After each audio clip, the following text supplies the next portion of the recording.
Otep chez tous.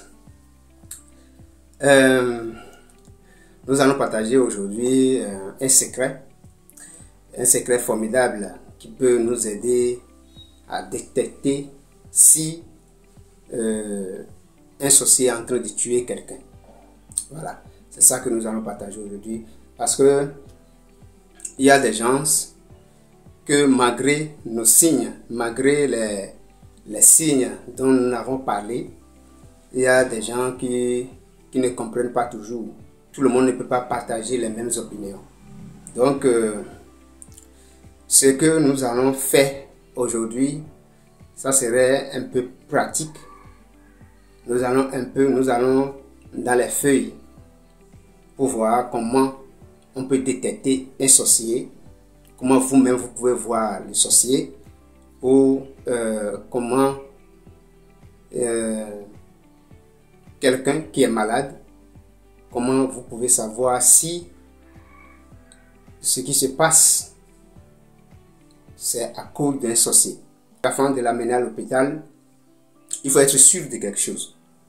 Si c'est à cause de la sorcellerie qu'il est malade, vous l'amenez à l'hôpital, on commence à faire les injections, la personne meurt.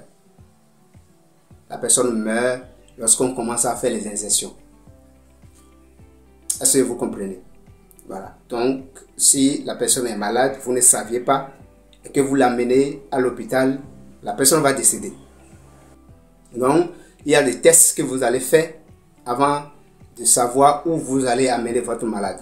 Si c'est à l'hôpital ou si c'est chez un guérisseur, un praticien qui peut vous aider à guérir cette maladie, ou bien à guérir votre malade.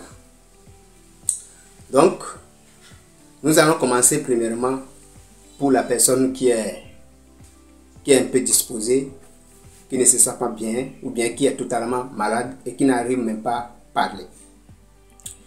Qu'est-ce que vous allez chercher? Vous allez chercher cette feuille. Vous allez chercher cette feuille que nous appelons héliotrope. C'est cette feuille que nous appelons héliotrope. Feuille d'héliotrope. Dans notre langue, on l'appelle Koklosoudinpache. Et cette feuille, vous cherchez cette feuille très tôt le matin, à 5 h du matin. À 5 h du matin, vous cherchez cette feuille. Et vous cherchez aussi les plumes de perroquet. Vous cherchez les plumes de perroquet, les plumes rouges du perroquet. Cette plume-là, je n'ai pas trouvé les grandes tailles, mais ceci va vous permettre de connaître. Vous déposez sur la feuille d'héliotrope.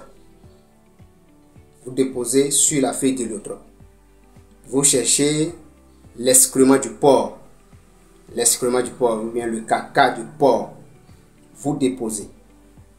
Vous triturez le tout et vous prenez une feuille d'hysope. Vous triturez le tout et vous prenez une feuille d'hysope. Vous déposez et maintenant vous déposez dedans et vous pliez. Donc vous appuyez de manière que la substance va sortir, c'est-à-dire l'eau qui est dedans va sortir. Vous faites 3 gouttes ici, 3 gouttes ici, et vous fermez les yeux de la personne. Quelqu'un qui est malade. Vous frappez sa tête 3 fois. Vous frappez sa tête 3 fois. Vous pouvez dire quelle personne, telle personne. Vous appelez le nom de la personne. Telle personne. Si c'est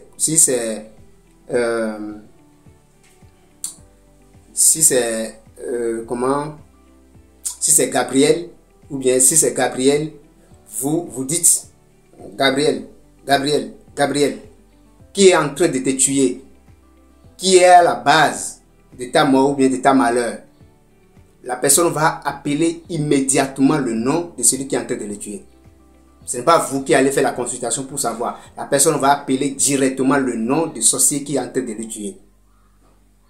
Comme vous avez eu l'information, vous frappez encore. Quand il a dit ça, c'est telle personne qui est en train de le tuer. c'est lui qui est à la base. Lorsque vous avez l'information, vous frappez la tête et vous dites tais-toi. Et il va se tuer. Si vous n'avez pas frappé la porte pour couper le message, il va dérailler, il va commencer à appeler le nom de la personne. Mais s'il commence ainsi, ça serait tellement grave parce que lorsque le sorcier sait que on est au courant de ce qui se passe, on est au courant que c'est lui qui est à la base de ce qui se passe, alors il va chercher à terminer son travail. Donc vous coupez le message à la personne, vous dites tais-toi et la personne va couper et il va cesser d'appeler le nom de la personne. Vous maintenant vous avez su que c'est telle personne qui est à la base de ce qui se passe. Si vous n'avez pas le contre, si vous ne pouvez rien faire, amenez la personne maintenant chez un tradit praticien. Lui va faire son travail avant que vous l'ameniez maintenant à l'hôpital pour les restes. Si c'est à l'hôpital que vous dépensez de l'argent et ça ne va pas, vous faites la même chose. Si vous êtes sûr maintenant que c'est à cause de tel ou bien à cause de la sorcellerie, ramenez le malade à la maison chez un tradit praticien. Et c'est comme ça que vous allez voir la guérison totale de la personne. Maintenant, si c'est vous-même qui voulez connaître le sorcier dans la nuit, vous voulez connaître un sorcier dans la nuit, qu'est-ce que vous allez faire? Vous faites la même chose et vous dormez. Dans la nuit, le sorcier, ce qui est à la base de ce qui vous arrive, va apparaître dans vos rêves. Il va apparaître dans vos rêves et il va vous parler. La cause, pourquoi il est en train de vous déranger, il va le dire. Mais soyons sûrs de quelque chose.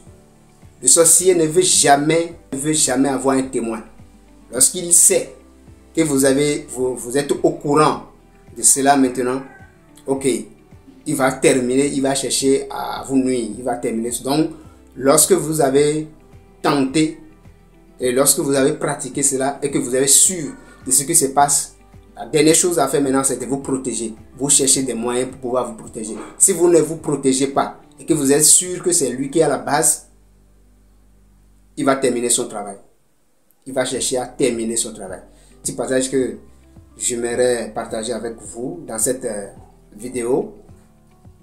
Partagez massivement la vidéo et activez la cloche de notification pour ne rien manquer. Si vous n'êtes pas encore abonné sur ma chaîne, alors abonnez-vous massivement pour aider notre chaîne à grandir de plus. Sur ce, je vous dis au tête pour la prochaine vidéo.